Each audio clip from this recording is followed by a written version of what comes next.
الحمدللہ رب العالمین والعاقبۃ للمتقین والصلاة والسلام علی سید الانبیاء والمرسلین اما بعد فاعوذ باللہ من الشیطان الرجیم بسم اللہ الرحمن الرحیم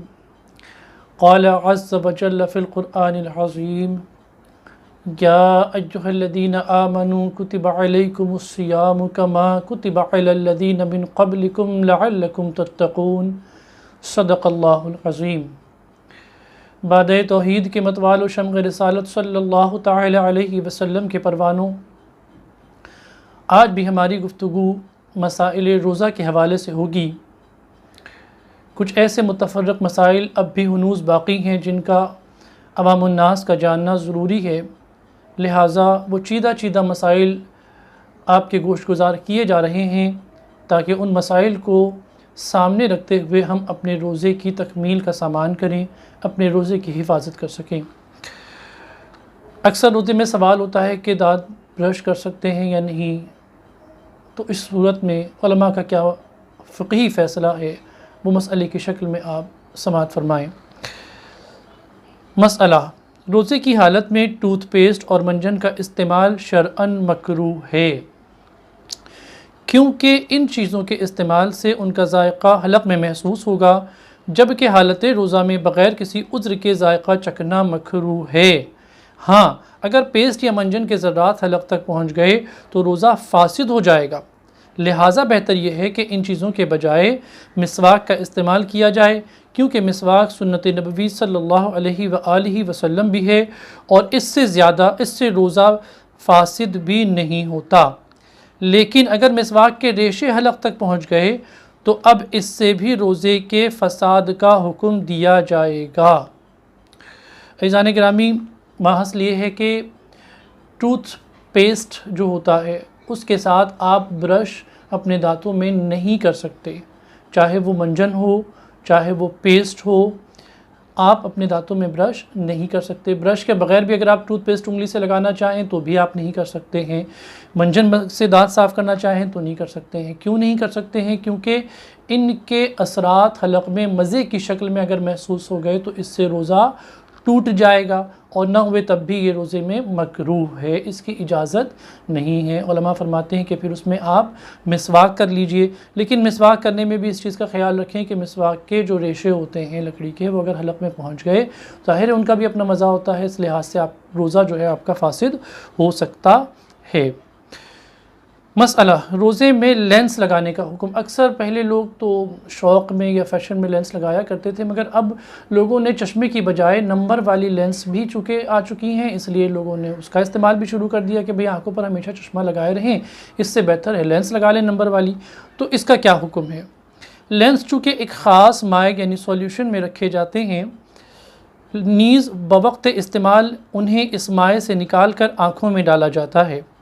یہ بھی دیکھا گیا ہے کہ آنکھوں میں ڈالتے وقت مائع کی قلیل مقدار لینس کے ساتھ رہ جاتی ہے، پس معلوم ہوا کہ انہیں لگاتے وقت آنکھوں میں فقط لینس ہی نہیں بلکہ اس کے ساتھ کچھ نہ کچھ مائع بھی داخل ہو جاتا ہے، لہٰذا روزے کی حالت میں لینس لگانے سے گریز کیا جائے، کیونکہ تحقیق یہی ہے کہ آنکھ اور حلق کے درمیان منفذ یعنی روٹ ہے، لہٰذا یہ مائع آنکھوں کے ذریعے حلق سے ہوتے ہوئے معدے تک پہنچے گا، اور معدے تک کسی شے کا پہنچنا روزے کے ٹوٹنے کا سبب ہے، لہٰذا اس سے احتیاط کی جائے۔ عزیزان گرامی، بڑی تفصیل کے ساتھ یہ مسئلہ علماء اور فقہا نے بیان فرما دیا ہے کہ روزہ ٹوٹنے کی جو بنیادی وجہ ہے وہ منفذ کے ذریعے معدے تک کسی چیز کا پہنچنا ہے۔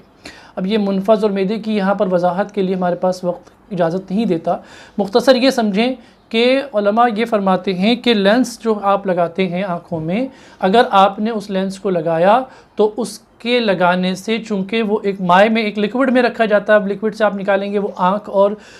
اس کے ذریعے منفذ کے ذریعے معدے میں جائے گا، اس صورت میں آپ کا روزہ ٹوٹ جائے گا، فاسد ہو جائے گا، لہٰذا ایسی صورت میں بحالت روزہ جو ہے وہ لینس لگانے سے گریز کیا جائے۔ آپ یہ کہیں گے کہ نہیں گیا تو اس لیے فرمایا گریز کیا جائے، کیونکہ چلا گیا یا نہیں گیا یہ آپ کو تو اس کا احساس نہیں ہوگا نا کہ آپ کے معدے میں وہ چیز پہنچی یا نہیں پہنچی۔ جہاں پر احتمال ہو تو وہاں پہ احوط یہ ہے کہ پرہیز کیا جائے، اس لیے علماء فرماتے ہیں کہ بحالت روزہ آپ لینس کا استعمال نہ کیجیے۔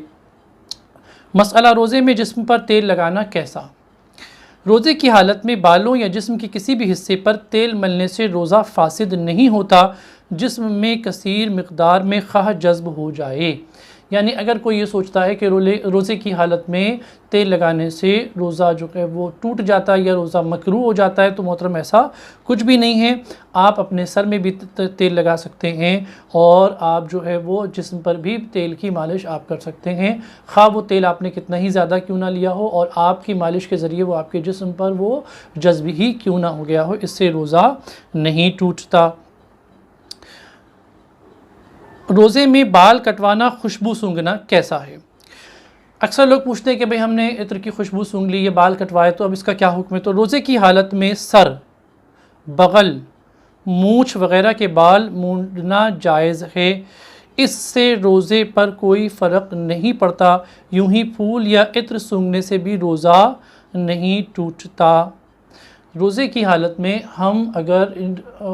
بال وغیرہ نکالتے ہیں جسم کے کسی بھی حصے کے تو اس سے روزہ نہیں ٹوٹے گا، روزے پر اثر اس کے نہیں آتا ہے۔ آپ بال بھی کٹوا سکتے ہیں، کیونکہ آپ کہیں گے بال کٹوانے میں سر پر پانی ڈالا جاتا ہے، تو بھیا غسل میں بھی تو سر پر پانی ڈالا جاتا ہے، لیکن اس سے روزہ نہیں ٹوٹتا ہے۔ اسی طریقے سے آپ کے بال جہاں کہیں بھی غیر ضروری بال اگر آپ نکال لیتے ہیں تو اس سے روزہ آپ کا نہیں ٹوٹتا۔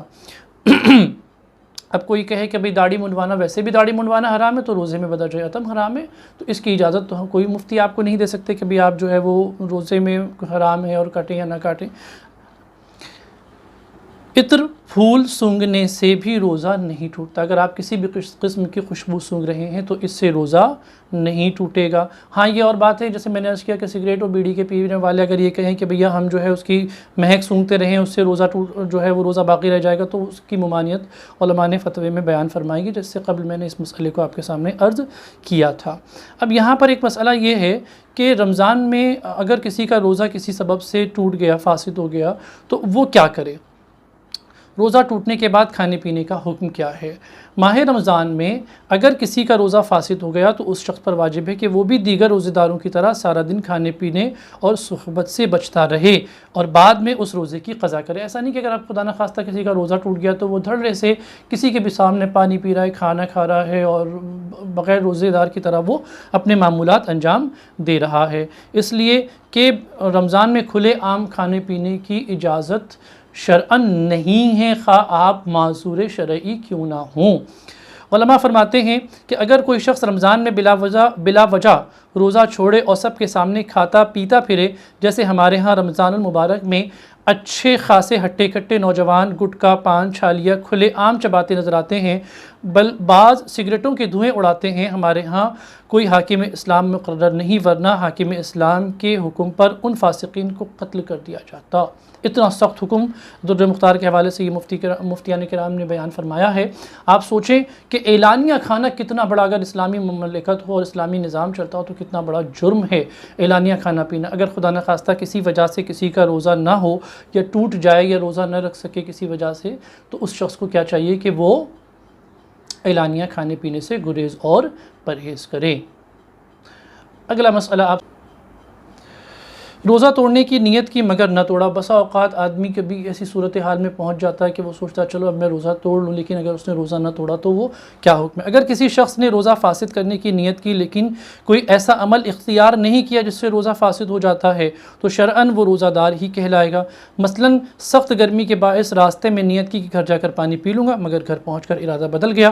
اور روزہ پورا کر لیا تو یہ روزہ صحیح شمار ہوگا۔ بہت زیادہ حالت غیر ہو گئی، چکر آنے لگے، طبیعت خراب ہو گئی، سوچا گھر جاتے ہی افطار کر لیتا ہوں، روزہ کھول لیتا ہوں، لیکن نہ کیا، تو اب اس صورت میں اس کا روزہ باقی ہے، وہ روزہ مکمل کرے، اس سے روزے پر حرف نہیں آتا۔ بقیہ مسائل انشاءاللہ مزید آپ کی خدمت میں عرض کیے جائیں گے۔ اللہ رب العالمین ہم سب کو کہنے سننے سے زیادہ عمل کی توفیق عطا فرمائے۔ السلام علیکم ورحمۃ اللہ تعالی وبرکاتہ۔